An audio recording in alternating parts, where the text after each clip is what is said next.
Hi, and welcome back to my channel, Standing Tall on Tuesday. And this segment being, Where Are They Now? And today I am interviewing, hey, Hey, Laverne. Deidre. And it has been 4 years since Laverne and I have gotten together. Wow. And I'm so excited. Yeah, I know, right? It's 4 crazy. years, Yeah, yeah. in July. It'll be 4 years since I last interviewed her, so we are gonna get into it. Hey, Hey, Laverne, Deidre. how are I'm you? well. How are you? I am good. I am good. I'm so excited for this. Me too. Oh my goodness, we have so much to talk about. When I interviewed Laverne last time, God had given me people to interview, and she was definitely one of them. Women of God, women who love God, women who had a relationship with God, who were entrepreneurs, who were boss women, and Ah. just amazing women. So, and we're back 4 Yay. years later. I'm still stuck there. So now let me talk about who you are to me and all of that. Okay. So you're a deliverer because you have the gift of deliverance. Praise You are a God. pastor, a mommy. Mhm. You have a new life, and we'll get into that in a minute. You are a teacher, a sister, a business owner of multiple streams of income. I'll just tell y'all that. And you're auntie and so much more. You're a life coach. You're just everything to Doing everybody. all the things. Right. So many things have happened in Yeah. 4 years. Crazy. And first thing I want to do is give a shout out for becoming a pastor. Yay! I know. God is Yeah. so funny. I know, right? So we're gonna get into that too. And the big one, getting married. Yes. Wait a minute, she is still in the honeymoon phase, I y'all. Like am. this I is am. still very new, and I'm so happy. So let's talk Right. about it. God does it Yay. all, doesn't He? Real quick. Yeah. And I can't believe it seems like it's been longer, but 4 years but then so fast, like yeah. let's talk about becoming a pastor first. Okay, right. Yeah, because that happened first. It happened first. Mhm. So how did that happen, God?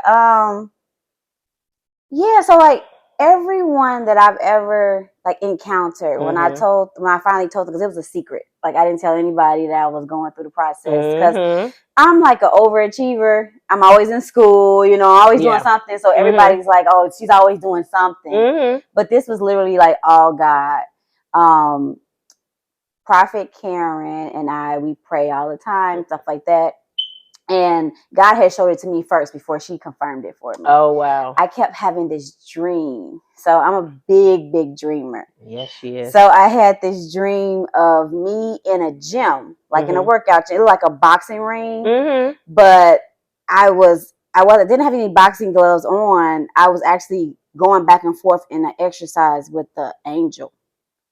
Really? Yes. Okay. The angel. And the only reason why I knew it was an angel is because he was glowing. Like there was no face. The face was just glowing, but he had on a suit, and he kept throwing this gold ring to me, and he just kept throwing it, and it just kept going slower and slower, getting closer and closer. He's like, "You got it, you got it," and I'm just doing this. And when I woke up, I'm like, "Okay, God, what does this mean?" So when I researched and everything, ring meant pastor. Okay. Gold ring meant pastor. So that was like maybe 2019, 2020. So I'm like, okay, I'm gonna keep this to myself. But then at that time, the pastor that I was serving, I let him know, like, hey, this is the dream I'm having. He's like, oh, don't worry about it. You just got a pastor's heart. Because I'm, so loving, caring. Don't worry about it. Shepherd. Yeah, I'm like, okay. I'm like, that sounds more like it for me. Like, okay. And then God just kept pressing it on me. And then when I talked to, who I was serving under at that time, it was like, yeah, this is who you are. So let's start the process. And the process it was already a class about to start to ordain ministers. So since I was already a minister, she just added me to the class. Okay. And that's how it happened. Oh, my goodness. God proved himself because that confirmed. Because once I went through the class, it was like everything that I had been through stopped. Like, it was like, this is what the fight was about. This is why you were getting sick. This is why you were stressed about this, because the enemy did not want me to go through that process. Did not want you to go through the process. As soon as she gave me the certificate, it was like done. Really? Even at my ordination, like, people don't know, but I was so sick. Like, I could barely stand. Half of my body I couldn't feel, like, all of that. But life drastically changed as soon as that happened. So he was trying to take you out before you even. He was trying to take me out. Yes. Yeah, trying to take you out even before it even, but did not win. Did not win. And it's been great. It's because the thing that feared me or scared me all the time was that to think about pastors. You got church, you got this congregation you're responsible for. I'm like, I don't want that. You know, I just shifted from traditional to non-traditional ministry. I'm like, I'm happy here. Yeah. And I'm like, oh God, like, why did you choose me? Like, what can I do? And it's been great because God has literally just been using who I am. Like, I didn't have to really change anything. All of my heartbreak that I've ever went through, anything financial I ever went through, like, still, like, the coaching that I've been doing, everything that I've learned, I just use it in pastoring. Okay. And I've always stood on loving people for who they are. No, it's coming from a non-judgmental place. So it just fit. It made sense because he'll send you somebody totally different. Yeah, he will. Different background, all kind of things going on, and you can't judge them. You have to just love them through whatever it is that they're going through. So that has been exciting. It has been all virtual. Okay. You know, some things have been in person, but primarily everybody he sends me is from different states. Okay. Some are local, some know me, some don't. And I just walk them through, like, intimate discipleship. So now this has become through your pastoral care? Like, that's how you're doing it? It's pretty much, yeah. Okay, so they can get in touch with you and all of that through pastoral. Okay, got it. Because at first I'm like, okay, well, let me just do it this way. So I was doing mini messages online, you know, on Wednesdays, 6 a.m., all that stuff. And I did that for about 6 months, and I just didn't feel like this was it. So I took a couple of months off, you know, in prayer and all of that. Like, God, I don't want to do anything you don't want me to do, but this just doesn't feel comfortable to me. What do you need me to do? And he kept giving me the number 12. Okay.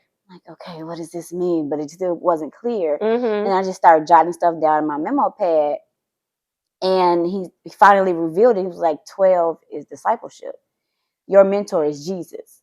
I need you to find people to walk them through life one-on-one. And I'm like, oh, that's already what I've been doing. Right. You're like, oh God, I've been coaching. Yeah. I was going to say, you've been a coach. So you've been doing that. And it just fit. And he said, I don't have to recruit. He said, you don't have to market. You don't have to tell anybody. I'm going to send them to you.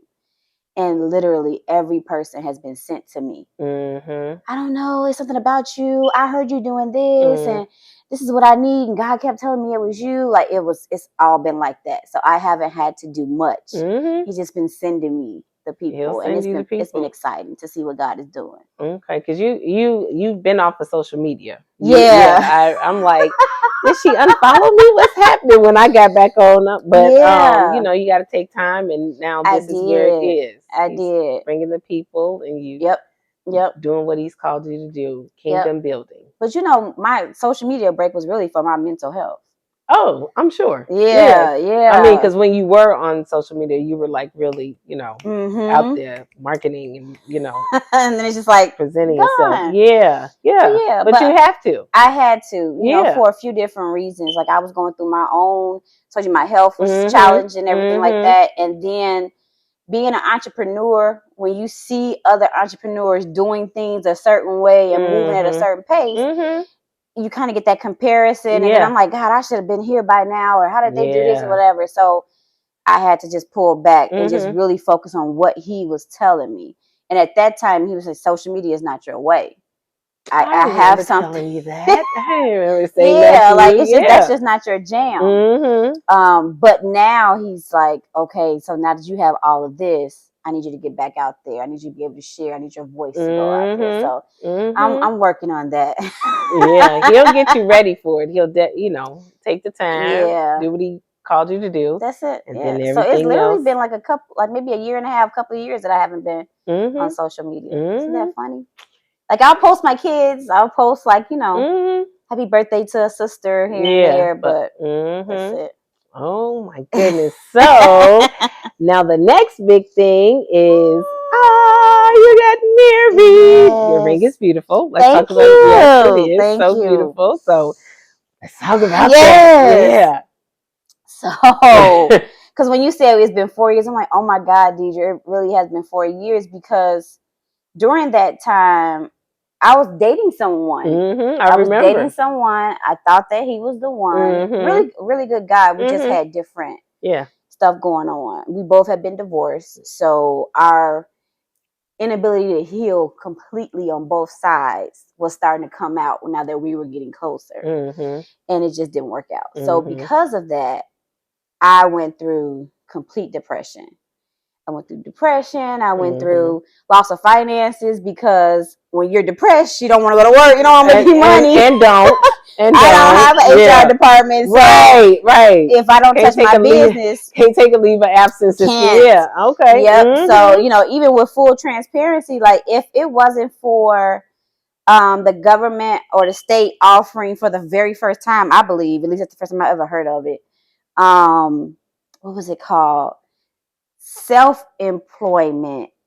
What is it called? Self-employment something. They was giving some kind of subsidy for people who were self-employed. Okay. Self-employment, unemployment. That's what it was. Okay. Look at that. Yeah. So that helped me. He created that for you. Yep. That helped me for a season to stay afloat and not completely sink, because I didn't want to touch my business. I couldn't touch my business.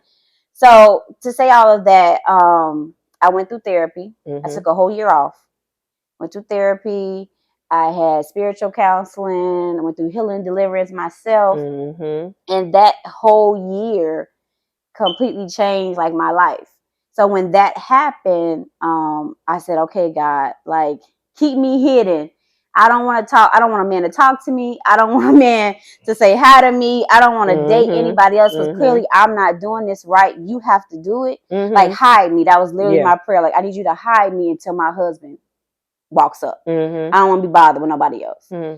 So that was like, after like 2.5 years, I'm like, man, guys really don't like me anymore. Like, I'm like, am I getting fat? Am I ugly? And I remember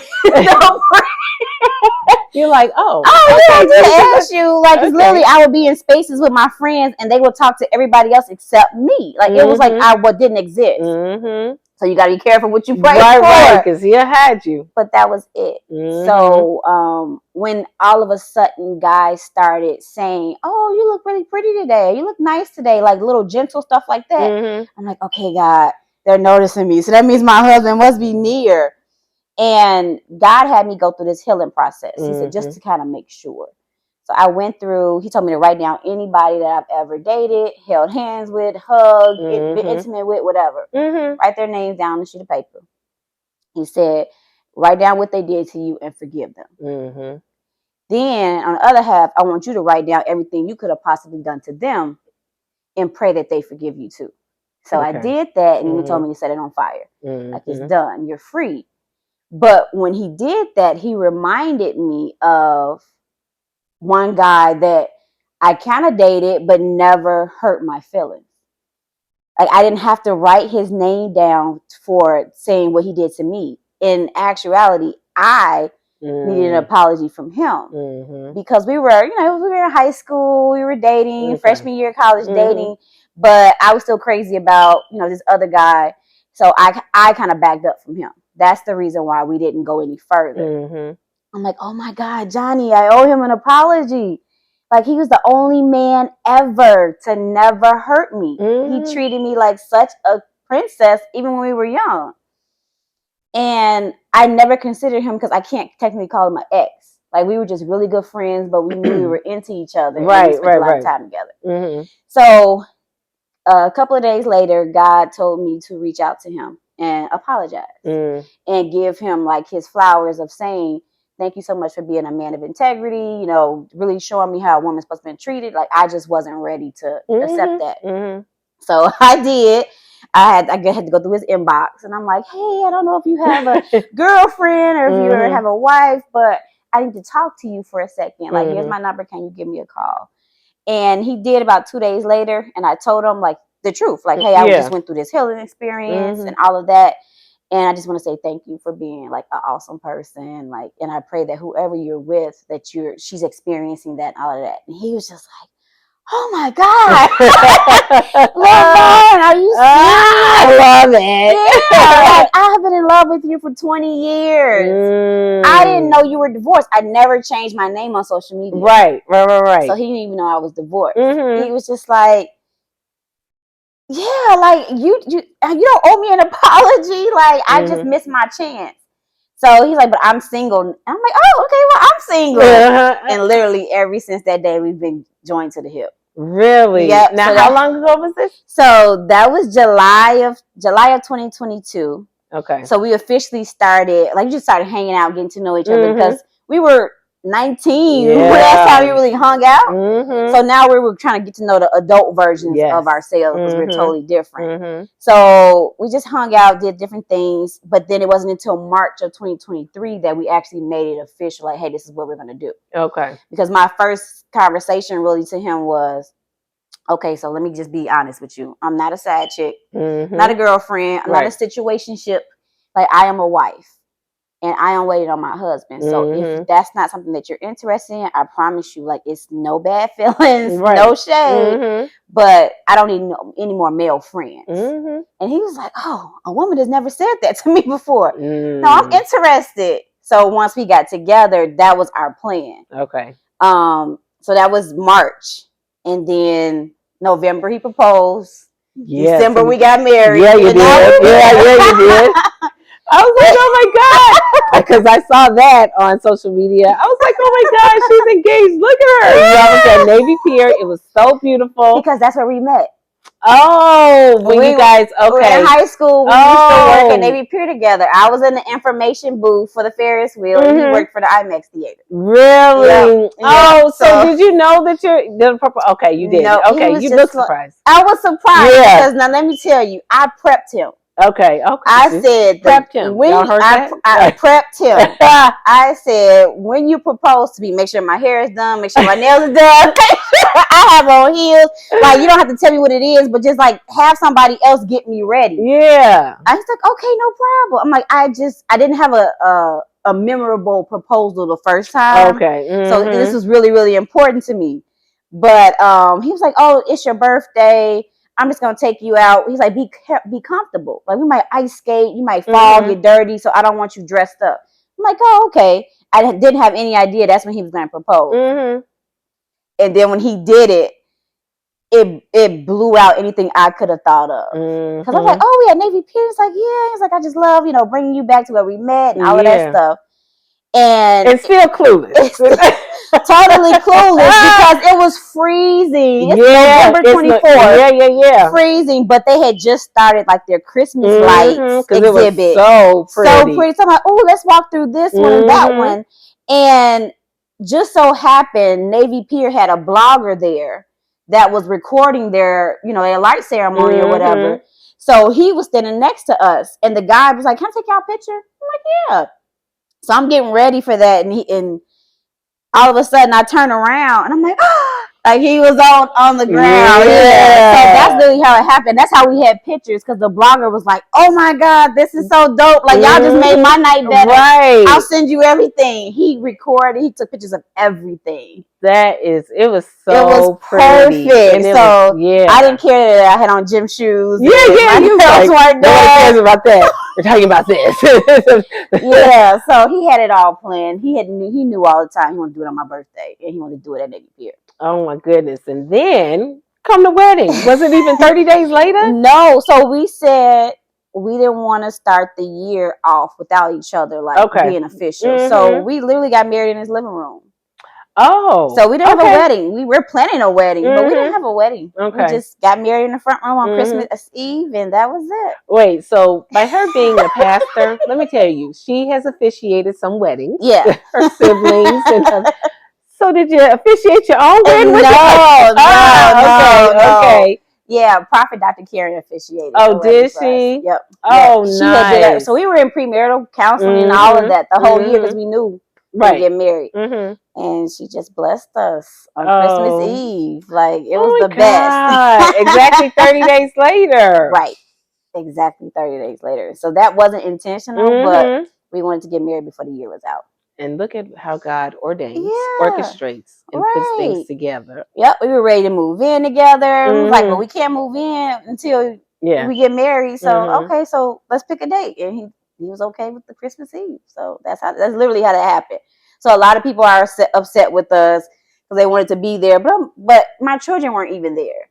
Like, we told them about it, but they weren't there. They're like, we don't care. We want to be there for the wedding. Right. That's the mindset we need everybody to have. Like, so yeah, we will have a wedding, but we just really was ready to go. Oh, I'm so happy for you, Laverne. Thank you. So happy. That is an awesome testimony.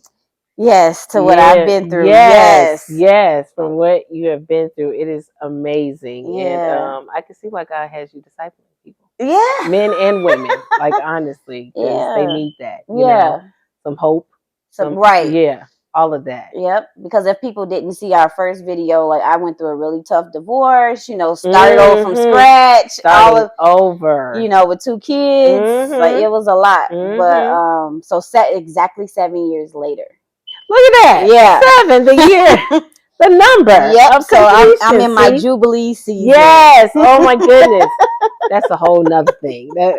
Okay. Yes. So, oh my goodness. Well, I would ask the question, like, where are you now? But we know where you are now. You're So would you, not that it's a business, your pastoral care, not your discipleship, but are you gonna market that, or what you just gonna leave that how God wants you to leave it?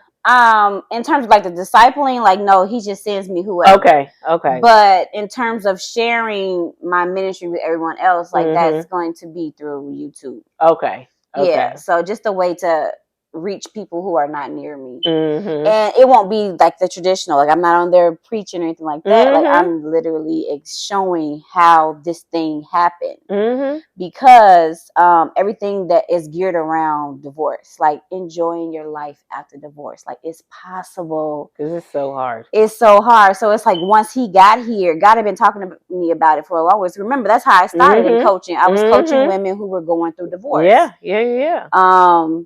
So he had been talking to me. I wrote all the books about it, all of that stuff. And he made that official with the ministry. Is like, it's not just, it's the primary reason is for those who have been through divorce. However, a broken heart is a broken heart. I was going to say, it's going to touch other people's lives. So you got to go through the whole process, because this didn't happen overnight. But we have to show the good, bad, and the indifferent, and how God held my hand through all of it. And it was so much joyous after that. So, yeah. So when I get I'm off. I had a 3-month sabbatical. Okay. So, and now you like, okay, I'm off sabbatical now, so I'm working on it. Okay. All right. I would ask you, like, what challenges took place for you, but we talked about that as far as, like, he's telling you to take a year off, and you know, your healing, your deliverance, and all of that. Any other challenges that you went through the last year? Yeah, or, you know, personally, family, professionally, all of that. I went through a lot of challenges. And how you handled them. So I would say one of the biggest challenges professionally is when I had to close my office. Okay.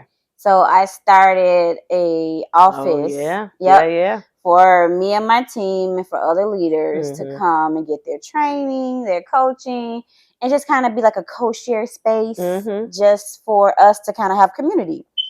And it just wasn't moving the way that I needed to move, and it was expensive. It was getting expensive. So after a year and a couple of months, you know, I kept praying, and God kept telling me what to do. But I'm like, but this is my dream, and you gave me this vision. And I met, because the owner of the property was amazing. I remember. He's the nicest faith-based guy, and he believed in me and the vision that God gave me. So he didn't really make me feel bad about the choice. He was just like, Laverne, maybe it's at another time. Yeah. You know, and I hope we and you get to work together in the future. But he's like, it's okay. Like, just gotta change some stuff up. So, when I finally decided to do it, it all made sense, because I think I closed it in September, October of that year. I think it was 2022.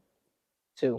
Was it 2? Yep. And that was the same time that my health started to shift. I was in class to become a pastor, and then I was starting to date Johnny. So it was a lot going on that I needed to focus on. So once I let it go, it literally took me probably like 3 months to not be like so emotionally sad about it, because that was my first like living business baby. Like everything else I've been doing has been virtual, or I'll go into a company and coach and train and all of that. But I've had that vision for that office space for years. But here's the thing about God. He had given you the vision, and he made it come to pass. Yeah. And you know what it looks like to have it and to maintain it. And like the man said, maybe it's just not right now. Yeah. He'll probably give it to you again. That it'll be bigger. It'll be, you know what I mean? That whole thing. Yeah, so, he's already given me a dream about it, so I know it's good. Yeah, see? Like once I got over myself. Right. Like, yeah, that's it. We got to get over once I got over myself, he gave me a dream that someone else offered me the space, and it was completely at no cost to me, and that he would design it the way I wanted it to be designed. And I walked through it and I saw it. So I'm like, oh, okay, I know it's coming. But now I'm like patient. So what I believe happened was the vision is still mine. That's still my promise from God. However, I moved too fast. Yeah, that's something that we talked about too. How you be like, oh, God gave me this, God gave me that. I gotta move, I gotta move. I'm a doer. Yeah. So if he say, okay, go, or this is it, I'm ready to make it happen like right then and there. And I've learned how to pray for timing. So that was kind of like what was going on in that season too. Like, okay, I saw this, I heard this. When do you want me to execute? That's the part. So I've mastered that now. Okay. So I'm okay. See? But it took a lot. It was very hurtful. It was very hurtful. Oh my goodness. You know how bad I was holding on to that place. I remember. And it was a beautiful place. Yeah. So, but yeah, he'll give it, he'll restore. He'll restore it, yeah. So that's how she dealt with that challenge. What great things took place besides the pastoring, besides the marriage, anything like family, personally? Yeah, so a lot family wise. So I have a lot of sisters and brothers. I'm number 5 of 9 children. So I'm the middle child. However, being in ministry, so many of them respect it more than I thought. You know, they come to me when they have their dreams, when they're going through stuff. I'll pray with them. I minister to them. Even 2 of my sisters are in the discipleship that I'm taking them through for the next year. And it has been really amazing because I am the generational curse breaker for my family. And they didn't buck against it. Instead, they're like eating it up. Like, okay, what else we got to do? What else is God saying? Like, I love it. I love it. And I think it's a testament to the fact that all of them are believers, but also that my parents raised us so close. Like that was the thing that that helped us even getting through both of their transitions. They made sure that we were together. Like my mom, even for her birthday, we would all ask her birthday, Christmas, Mother's Day, whatever. What do you want? What do you want? I don't want any things. I just want you guys to get closer. I just want you guys to be, good together. And my dad was the type that every Sunday we had to be there. Like he don't care where we were, who we were with. Every Sunday we had family dinner. We went to church. We did all stuff together. And because of that, my siblings and I still do the same thing. Like every Sunday, unless the kids have like a game or something, we're together. So because we have that closeness, when I made the transition to like pretty much full-time ministry, they are, they're growing, they're better. I remember. And I'm able to help. And it's been beautiful. So they're helping me and I'm helping them too. Yes. What family is all about. Yep.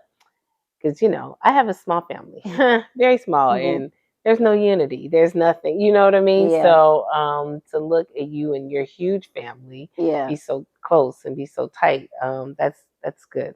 I love that. I love to see that. So. Yeah, it makes a difference. And some of them are working with me. So when I have contracts, I'm consulting with them, having them do some of the things for me. All of them have their own businesses.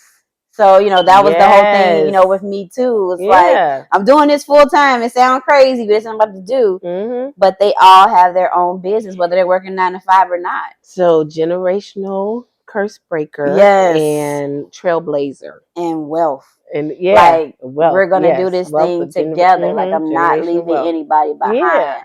And I feel like I don't have to. You know how some people say you can't take everybody with you, but you can. But in this instance, I can. You can definitely because take everybody is on the same page. Oh my God, I love that. Yeah. Oh, family. I know. I love my sisters and brothers. Oh, I know, right? You and it's funny that you're the middle child. I'm the middle child, right? Yeah. But my oldest sister calls me the little big sister because even she, she respects me as, wise in certain areas. So it's pretty fun. Wait, so one of your sisters just won the Emmy? Yes. What? Yes, Teresa White is an Emmy winner. Yes.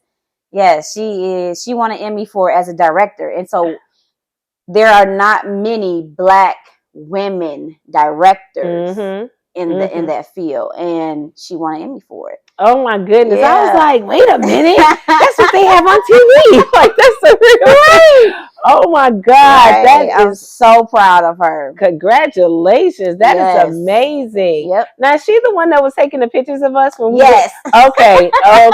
Yes. She started her photography business first, but her end goal was always to direct. Oh my God. Always to direct because she wants to tell other people's stories. Oh, look at that. I know, right? Stories, sharing. Let me hear. Yes. So her Emmy was for a series she directed through Channel 11, showing the progression of a young man who was getting out of prison after 30 years. Okay. And how coming back into like the world. And integrating with his family and friends and just even technology. Like he had an iPhone. It's like, what is this? Yeah. Just kind of seeing how he's transitioned into that. And so it was an amazing story. She even had to go to the prison before he was released and all of that. So yeah, we're so proud of her. So good. Oh my God. That is amazing. And that's something that she always wanted to do. See, dreams do come true. Dreams do come true.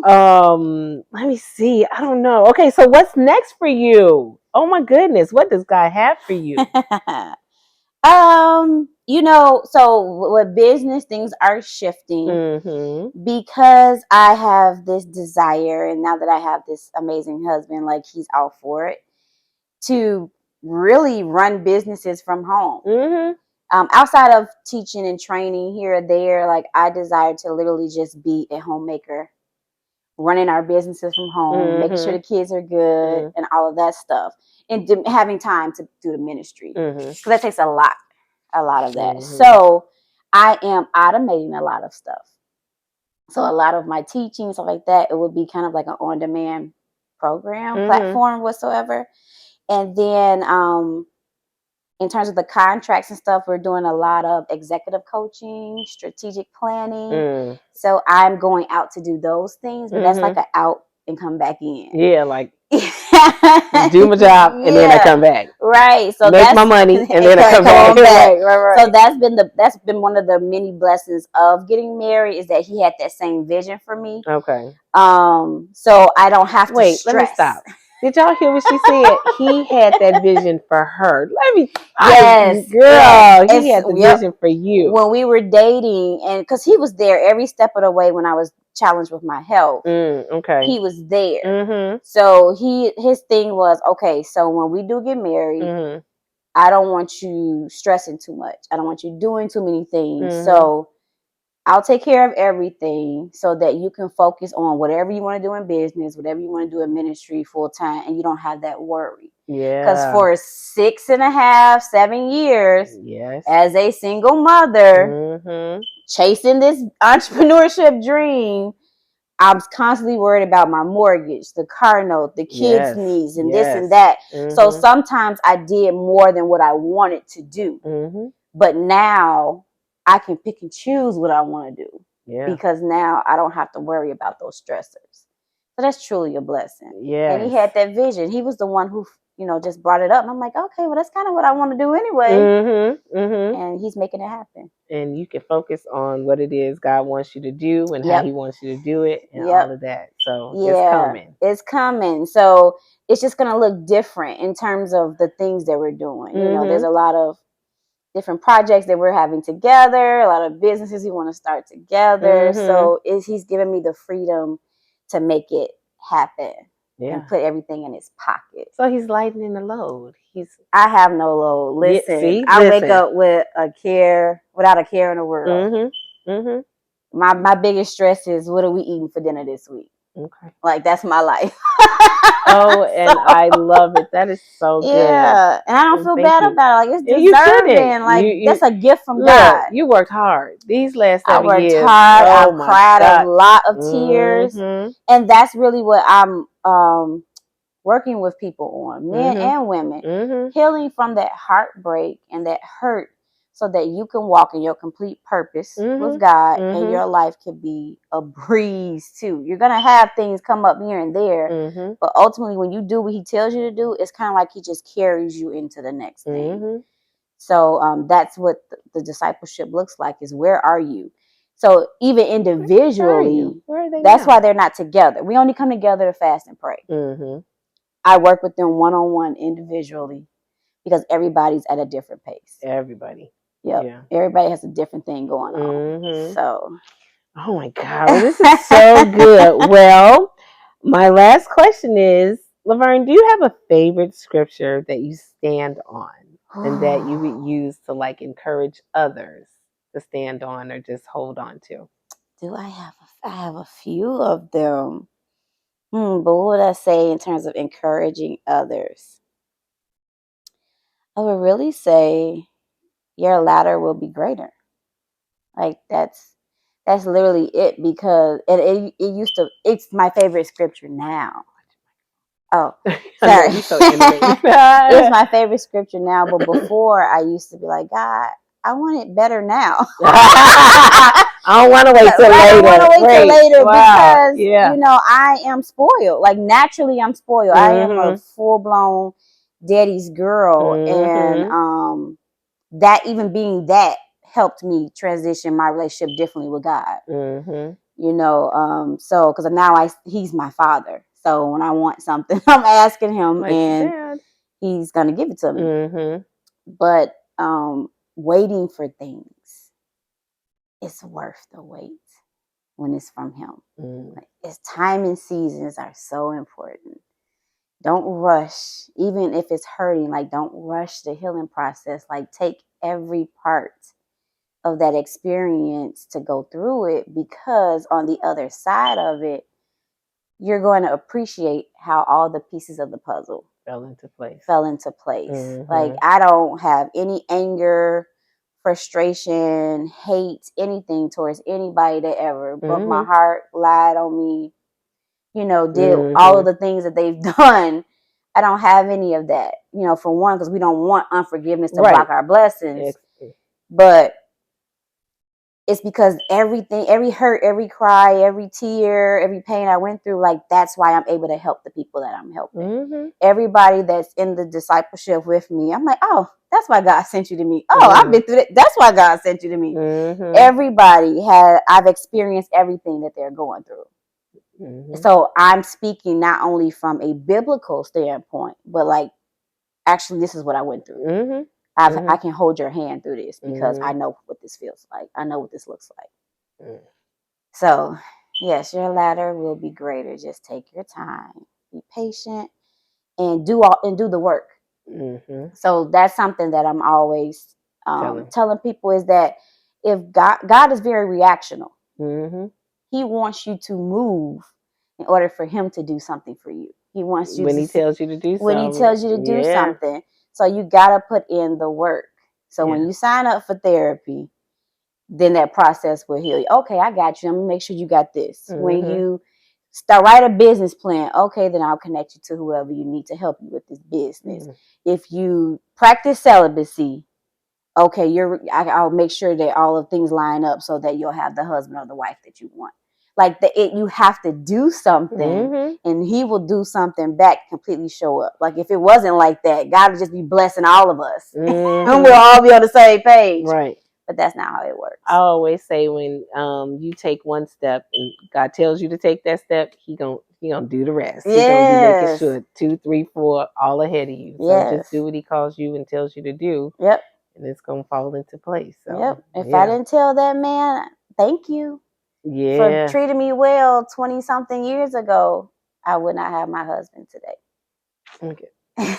Look at that. Listening to God. Being obedient. Yes, because I had to slide in his DM. Oh, no, like,